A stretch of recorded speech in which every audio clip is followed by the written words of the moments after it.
Kırgızistan ve Tacikistan tartışmalı sınırlar yüzünden geçmişte birçok savaş yaşadı.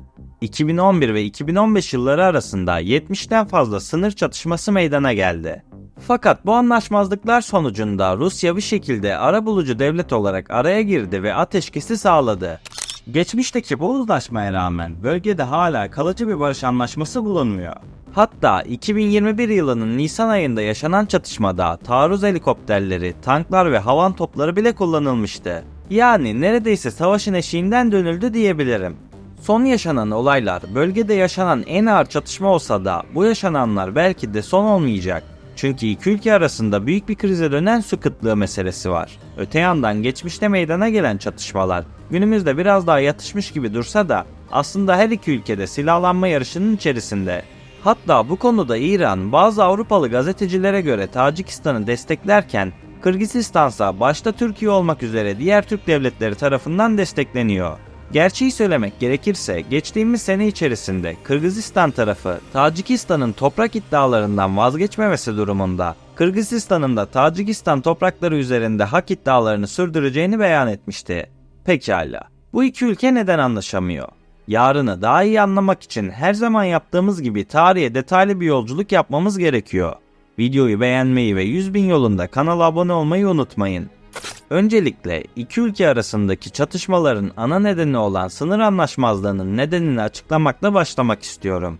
Sovyetler Birliği çöktükten sonra Orta Asya'da 5 bağımsız devlet ortaya çıktı. Bu ülkeler her ne kadar bağımsızlığına kavuşmuş gibi görünse de aslında ortada başka sorunlar vardı. Bağımsızlığını kazanan bu ülkelerin sınırları kurulacak olan yeni yerel yönetimleri zayıflatmak üzerine belirlenmişti.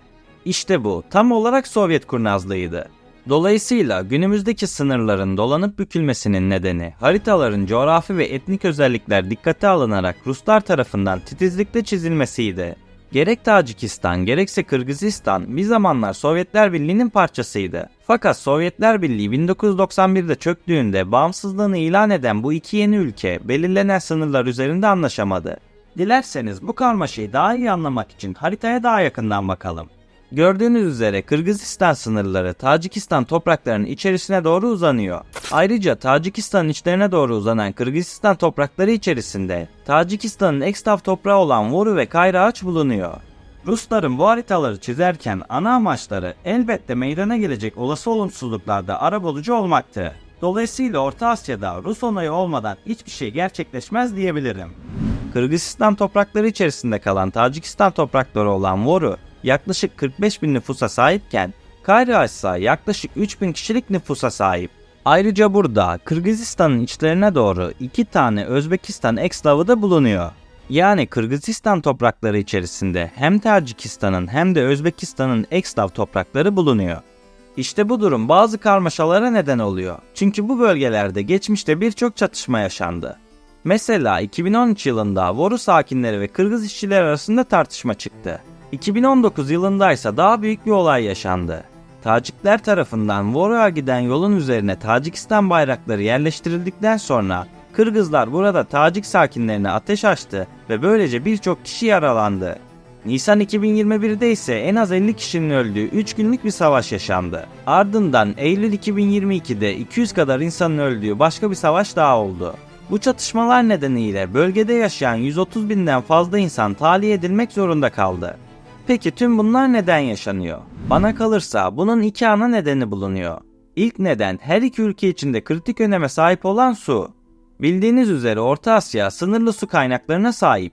Bölgedeki en büyük ve en önemli nehirlerden birisi olan Seyhun Nehri tartışmalı sınırın kuzeyinde akıyor. Ayrıca kollarından birisi olan İsfara Nehri yine tartışmalı sınır bölgelerine uzanıyor. İşte bu tartışmalı bölge, Kırgızistan ve Tacikistan'da bulunan önemli bölgelere uzanan kritik geçiş noktalarını içeriyor. İşte bu nedenle son zamanlarda yaşanan sınır anlaşmazlıklarının birçoğu aslında suyun kontrolü üzerinde yaşanan anlaşmazlıklardan kaynaklanıyordu. Örneğin 2021'deki şiddet olayları İsfara Nehri üzerinde yer alan su dağıtım istasyonunun kontrolü konusundaki bir anlaşmazlık nedeniyle patlak vermişti. Dolayısıyla bölgesel su kaygıları arttıkça maalesef gerginlikler de tırmanıyor. Fergana Vadisi de bu gerginlikleri tırmandıran bölgelerden birisi. Bu yeşil düzlük Orta Asya'nın toplam nüfusunun yaklaşık 1/4'ini yani yaklaşık 14 milyon insanı barındırıyor. Diğer verilerle karşılaştırdığımda Fergana Vadisi'ndeki nüfus yoğunluğunun bölgesel ortalamanın 40 katı olduğunu söyleyebilirim. Bu istatistik aslında bölgenin ne kadar verimli olduğunu ispatlıyor. Zaten bölge geçmişte önemli bir tahıl ambarı olarak hizmet vermiş. İşte bu durum bölge üzerindeki anlaşmazlıklara sebep olan en büyük nedenlerden birisi. Sovyetler geçmişte vadiyi Özbekistan, Tacikistan ve Kırgızistan arasında bölmüştü. Ancak Sovyetler Birliği'nin otoritesi azaldıkça yeni cumhuriyetler ulusal sınırlarını güvence altına almak zorunda kaldı. Fakat bu bölgedeki sınırlar oldukça karmaşıktı. Sovyetler Birliği'nde keyfi çizilen bu sınırlar katiyen etnik, coğrafi ve ekonomik gerçeklerle uyumlu değildi. Fergana Vadisi etnik açıdan oldukça çeşitli bir yer olduğu için bu durum sınır bölgelerinde yaşayan insanların hangi ülkeye ait oldukları konusunda belirsizlikler yaratıyordu. Dolayısıyla sınırların değişmesi bir zamanlar burada sorunsuz yaşayan bazı yerleşik toplulukları etnik azınlıklar haline getirdi. Öte yandan bağımsızlığını kazanan her devlet toprak iddialarını haklı göstermek adına farklı Sovyet haritalarını referans olarak gösterdi. Bazen askeri haritalar, bazen de sivil haritalar ülkelerin kendi çıkarlarına hizmet ederken çoğunlukla farklı yıllara ait birçok harita belge olarak kullanıldı. Sonuç olarak Fergana Vadisi'ndeki sınırların karmaşıklığı hala çözülememiş bir sorun olarak bugüne kadar ulaştı. Dolayısıyla günümüzde Özbek, Tacik ve Kırgız yasama organları hala ulusal sınırların belirlenmesi konusunda müzakereye devam ediyor. Ayrıca bölgede doğal kaynakların kontrolü konusunda anlaşmazlıklar da var ve bu kaynaklara erişim sorunları yaşanıyor. İşte bu nedenle her devlet bölgedeki nehirler ve kanallara erişim için rekabet halinde. 2011 ve 2015 yılları arasında sadece 4 yıl içerisinde yaşanan 70'ten fazla sınır çatışmasının nedeni tamamen su kaynaklarıyla ilgiliydi. Bu karmaşık sorunu en yalın halde sanırım şöyle anlatabilirim. Sovyet yönetimi altında tek bir çatı içerisinde toplanıldığı için haritaların pek bir önemi yoktu. Dolayısıyla Sovyet çatısı altında her bölgenin kendine has bazı yetkileri vardı. Yani ülkeler kendi öz kaynaklarına göre enerji üretebilirdi. Mesela Tacikistan ve Kırgızistan hidroelektrik barajlarını geliştirirken Kazakistan kömür santrallerine odaklandı. Öte yandan Özbekistan ve Türkmenistan ise doğalgaz kaynaklarından yararlandı. Öyle ki bugün bile Tacikistan ve Kırgızistan elektrik ihtiyacının yaklaşık %90'ını hidroelektrikten karşılıyor. Dolayısıyla Kırgızistan ve Tacikistan'dan doğan Ceyhun ve Seyhun nehirleri hidroelektrik üretimi için en önemli nehirler arasında yer alıyor. Ancak bu iki ülke karların erimesine bağımlı rezervuarların kışın dolmaması durumunda düzenli olarak elektrik kesintileri yaşayabiliyor. Elektrik kesintilerinin sık sık yaşandığı bir ortamda gayri safi yurt içi hasılayı büyütmekse neredeyse imkansız. Diğer yandan bu durumun tam tersi unsurların yaşanması durumundaysa su bolluğu yaşanıyor. İşte bu durumda her iki ülkede diğer aşağı havza ülkeleri üzerinde önemli bir avantaj sağlıyor. Mesela Fergana Vadisi'nin büyük kısmına sahip olan Özbekistan, geniş tarım topraklarını sulamak için bol miktarda suya ihtiyaç duyuyor. Dolayısıyla Ceyhun ve Seyhun nehirleri, Özbek tarımı, özellikle de pamuk üretimi için kritik öneme sahip. Fakat Kırgızlar ve Tacikler suyu kontrol etmek adına barajlar kurmak istediğinde Özbekler bu duruma karşı çıkıyor. Bu nedenle ülkeler arasında çatışmalar yaşanabiliyor.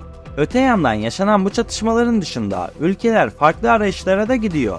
Örneğin Özbekistan kendileri için olumsuz bir durum yaşandığında diğer devletlerle olan doğalgaz ve elektrik ihracatını kısıtlıyor. Bu duruma karşılık olarak Tacikistan ve Kırgızistan da bazen su akışını azaltıyor. Öte yandan Rusya'nın Ukrayna'ya odaklanmasıyla birlikte bölgedeki garantörlüğü de zayıfladı. Bu nedenle diğer bölgesel güçler devreye girdi. Avrupalılara göre o ülkelerden birisi Türkiye. Onlara göre Tacikistan İran tarafından desteklenirken Kırgızistan Türkiye tarafından destekleniyor diyebilirim. Bana kalırsa aslında bu durumun bir benzeri Kafkasya'da yaşanıyor. Ermenistan, İran, Azerbaycan ise Türkiye tarafından destekleniyor. Biraz araştırdığımda şunu fark ettim. Türkiye son zamanlarda Kırgızistan'da Bayraktar İHA'ları üretmek için fabrika kurdu. Öte yandan İran ise Tacikistan'da Şahit adını verdiği insansız hava araçlarını üretiyor.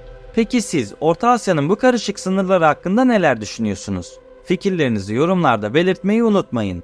Geçtiğimiz günlerde kanal 2. yılını kutladı. Kanalı bu noktaya getirdiğiniz ve beni desteklediğiniz için sizlere gönülden teşekkür ediyorum.